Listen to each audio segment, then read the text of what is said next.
Hello everyone, I think I'm live here. I'll find out soon enough. Anyhow, the title, having your car blow up, or not blow up, but get on fire, and almost having three gas stations and a restaurant blow up. So sometimes you see, who is this guy? He's posting all these positive mental attitude things, all these breakthrough things. Is he always positive? Well, no. There's challenges that go through everybody's lives, and maybe you're facing some challenges right now. So what I'm going to do in the next few lives, I'm going to share some of the challenges that I had to overcome and see if you can relate. It was many years ago. I was in my early 20s, and I got my first job.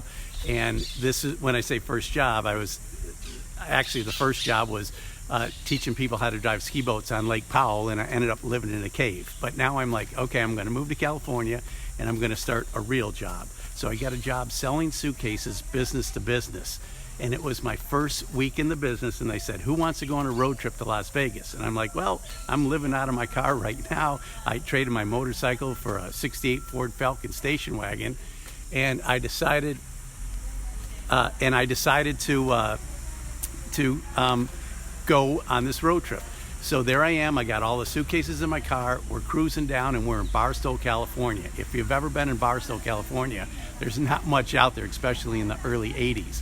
So all of a sudden I smelled something burning. So I pulled over, and other people followed me that were on this road trip.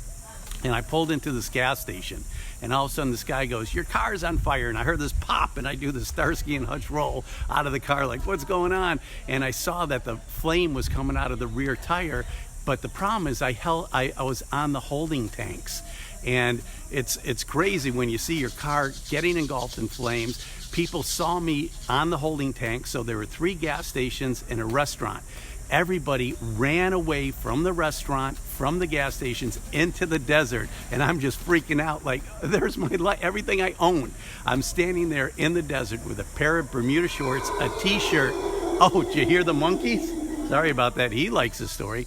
Anyhow, I got a pair of Bermuda shorts, a t-shirt, and a $20 bill, and my car going up in flames. So I didn't really have a good attitude at the time. In fact, I continued on to Las Vegas because I had nowhere to go, and I had the $20. And the road trip manager, he made me spend that $20 at Ugly Duckling rental car so I can go out and sell some suitcases. Well, guess what? I sold 0. And why?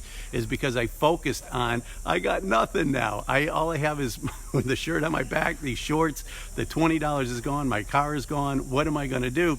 And I kept on focusing on the negative, didn't sell anything. So the next day, the lesson I learned was, okay, stop dwelling on the negative, and what do you have?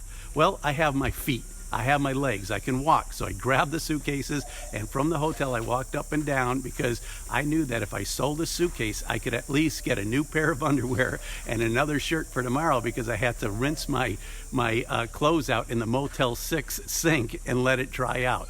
So if you're facing an obstacle, if it looks like life has got you down, you could turn it around. And by the way, a side note, a year later, I went from no place to live to being able to live on the ocean in La Jolla, which is not the low rent district. So things can turn around. You can have that breakthrough, and I'd love to hear your stories. If you want to leave me a message, or you want to just leave a comment on an obstacle that you overcame, and let's inspire others, okay? So have a great day, and God bless.